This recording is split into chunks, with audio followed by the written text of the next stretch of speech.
Good afternoon, and thanks for your time. I know this is going to be a fun week of budget hearings, but we appreciate your time and commitment to learning what we are proposing in the new year. I think all of you have at your desk. If not, you'll get it soon. The summary of the citizens budget. We started this 4 years ago at Dr. Adams' suggestion, and we've continued it every year. This is what you see in that form is what is proposed, so we understand that it will obviously change, and it should be posted to the city's website by the close of business today, if it's not already. I'm pleased to report to you today that the city remains in solid financial position thanks to diligent and conservative management of our expenses based on revenue projections that change annually. The city continues to manage its finances by spending less than budgeted each and every year, and that's due to constraints from the state, specifically from property tax caps. You'll hear a lot about property tax caps and the challenges in the week ahead. The administration really began our work in June by meeting with department heads to discuss and understand better what they need from an operational standpoint and from a capital needs perspective as well. And those discussions relative to capital needs were actually an extension of the discussions that we had earlier in the year based on the first round of Tropicana lease funds that we received late last year. The administration is looking forward to working in a collaborative fashion with this council. In fact, we've already had several meetings with council leadership on several occasions. We've talked about health insurance challenges, and we'll discuss that today in some detail, as well as previewing some of the major items that we'll have in this year's budget. But I'm proud to present a balanced 2017 budget for your consideration. The city has continued to carefully manage its operating budgets in this era of slow growth in local government property tax revenues due to the state mandated property tax caps. While all this is going on, we're managing on a day-to-day, week-to-week basis. The state of Indiana, specifically the Department of Local Government Finance, the DLGF, continues to refine its process and the guidance that it offers municipalities around the state. While the city completed its last annexation in 2011, I think it's important for you to know this, that property tax as a percent of government revenue has continued to decline. In 2012, it was 37.5%. In 2017, we project it will be 29%, 37.5% to 29%. With this budget proposal, the city is investing in the basics that our citizens demand, such as road resurfacing and drainage projects, enhanced technology and public safety, and continuing to make equipment upgrades. As I announced earlier this year, it's our intent to invest $13 million in road and drainage projects over the next 3 years. The list of those projects, as you can imagine, gets longer by the hour. These are projects that we recognize need to be done, and that's why our investment is projected out over $13 million over 3 years. The city will continue to leverage funds with matching opportunities from state and federal funding sources to acquire new buses and public safety vehicles. In fact, we think the new Promise Zone designation will give us even greater opportunities for federal financial assistance in the next 10 years. I know that you are all aware of the needs at Central Dispatch. The equipment that's there that has run that department very successfully for many, many years will be at the end of its life by the end of 2017. In the 2017 budget, we propose finishing the upgrade to that. It's about a $2.2 million investment. And just as a reminder, this is a jointly funded department. So the $2.2 million, 2/3 of which will be funded by the city, 1/3 by the county. That's also the cost share on the operating side of that budget too, 2/3 city, 1/3 county. As you will see later in this presentation, a significant portion of the city budget is dedicated to public safety. The capital requests, as you can imagine, from police and fire are large each and every year, and we try our best to meet those needs, but we have departments competing for the dollars that we have, and the competition gets to be, frankly, very keen, but we do understand the need to upgrade our public safety. It's also our goal in the 2017 budget to continue planning future enhancements to Mesker Park Zoo. And I'd like to take a little aside to thank you for the appropriation that you recently approved to make the upgrades that are part of the ongoing zoo accreditation process. Those are must-dos before Amos presents to the AZA in September, so we appreciate your commitment there. Of course, a priority of this administration, and I know of yours, has been the elimination of blight, demolishing dilapidated homes and turning these properties into potential investment opportunities. In early September, the city will officially kick off efforts of the new land bank. And finally, the implementation of the old IOCP, the Integrated Overflow Control Plan. It's no longer a what if, it's a must do. It's a list of mandated federal projects to upgrade our sewer system over the next 2.5 decades. Alan Mounts, our Director of Water and Sewer Utility, makes his budget presentation on Friday, and I know you'll hear a lot more about those needs on that day. This is just a really high-level shot of the budget. I'd call your attention initially to the general fund. In 2017, we're anticipating budget revenue of $82.7 million and expenses of $82.2 million. I think the thing that's key here is that we've cut $3.1 million in general fund expenses from last year to this year. $3.1 million, not an easy task.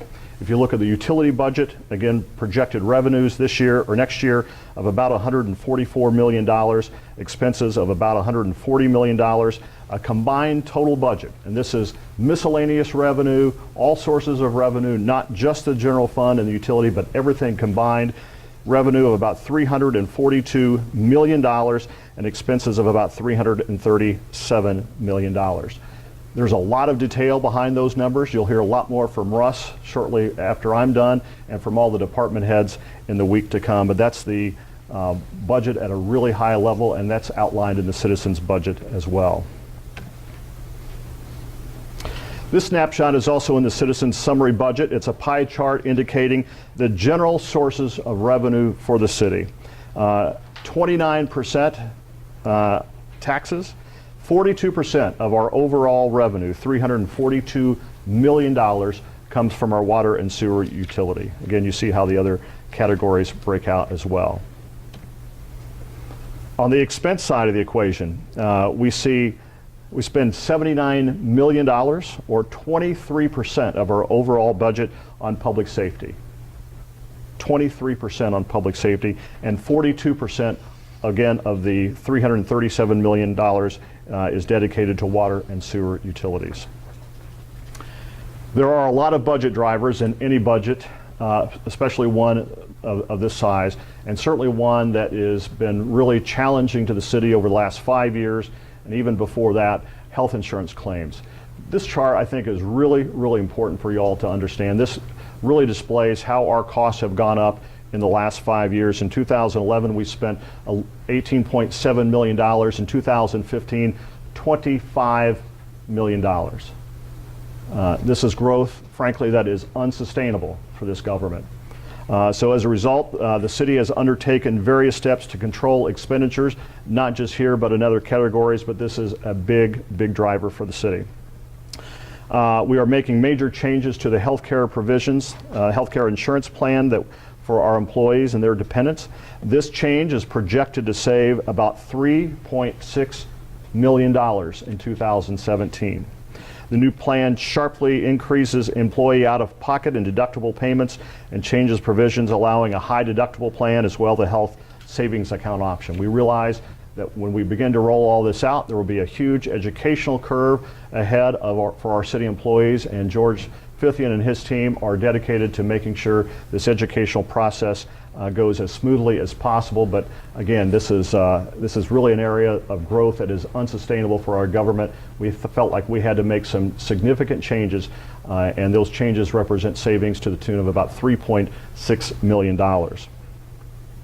Overtime is another large driver. Obviously, police and fire respond to situations that are not scheduled. In 2015, we spent $1.3 million in public safety overtime. We hope that will be lower next year, but you never know. Other two big drivers of the budget for the city of Evansville are rent and utilities. On the rent side, we have negotiated with the building owner, the City County Building Authority, that our rent will not increase next year. That's an expense of about $1.3 million next year. And despite our best efforts, our utilities continue to rise just like they do in all of our homes. Next year we'll spend about $9 million on utilities. Briefly, we'd like to outline some of the key capital projects that we are proposing as part of the capital improvement budget. We propose buying 10 new police cars. We propose continuing to invest in the fire department's quartermaster system. This is a very important priority, not just for firefighters, but for our administration. And again, we plan to complete the central dispatch upgrade of about $2.2 million. We anticipate a $16.5 million bond issue for the implementation of the combined integrated overflow control plan. Again, Alan will tell you more about that in greater detail on Friday, and another $40 million in sewer bonds, or actually, excuse me, water bonds to make needed improvements on the water side of the utility. We propose spending $1.6 million next year in blight elimination and trash and debris removal. That's combined. This is through a coordinated effort between the City County Building Commission office and our land bank. And again, we propose about $2 million in street resurfacing and drainage projects for next year. Quality of life projects, about $250,000 on land acquisition for the next leg of the Pigeon Creek Greenway project. This is the old Indiana High Rail line along the west side of US 41. We propose spending a little over $200,000 in local matching money to acquire another large bus and mobility bus for METS. And again, propose about $660,000 so we can start the design and engineering of the new South American penguin exhibit that we would hope would start in 2018 and beyond. That will be a jointly funded effort between the City of Evansville and the Evansville Zoological Society, as they've done on the Engelbrecht Family Carousel. They would go out and raise a lot of money, roughly half the project cost, to continue that. So what you've seen before you, what you see before you, and what I've talked about briefly this afternoon is really an overview of what we have for 2017, but we're also looking to 2018 and beyond. You all have heard about Build for Evansville. These are 4 important quality of life projects that we feel are imperative for our city to continue to consider. One, replacing the aging Lloyd pool, and certainly with Lily King's great efforts in the Olympics, that has really been driven home more and more in the last couple of weeks, and folks, we hear you. Again, continuation of the planning for the penguin exhibit at the zoo. At some point in 2018 and beyond, there will be money we anticipate being budgeted to do something with Mesker Amphitheater, whatever that might be. Roberts Park. We continue to have a strong desire to build out Roberts Park. You will note one thing, if you've gone through the CIP, you might note that there is nothing proposed for Roberts Park in 2017. Not because we didn't want to, but because there are tight resources. And as every department had made, we made cuts in every department, we felt like we need to make one here. We felt, given the, as an example, the investment in the 911 upgrade at Central Dispatch, this is a year not to start that. We continue to look for public-private partnerships. I hope the first project that we do at Roberts Park will be the water feature, given the fact we have a great partnership with the Evansville Rotary Club. They've given us $100,000 to put toward that project, so that is not off our radar. It's just we didn't feel like it was important. We just didn't feel like it was a priority this year for next year, given the budget constraints. Renew Evansville, again, Alan will talk more about this on Friday, but this is a $700 million plus investment over the next 2.5 decades. So Renew Evansville will be a point of discussion for many, many years in these chambers. Major moves, again, we want to invest $13 million in the next 3 years on streets and drainage projects. We anticipate paving roughly 60 miles of streets in the next 3 years and addressing 21 drainage projects that we know need to be addressed. And of course, we want to continue to fight blight and address put resources toward our land banking operations. And lastly, on public safety, again, we need to continue to make investments in the tools, the equipment, and the vehicles that our public safety officials need to protect our community. So up next will be City Controller Russ Lloyd. He will we'll start our descent from 30,000 feet and get down into a much lower altitude and maybe even get into the weeds a little bit on specific issues relating to projections of revenue and expenses. But again, we believe this is a constructive, collaborative effort. We know that these meetings will be long, they'll be tedious, there will be lots of questions. We'll attempt to answer those to the best of our ability over the next week or so. We certainly hope that your deliberations will be concluded by the 24th of October so we can get our budget passed and beginning really to plan ahead for the new year.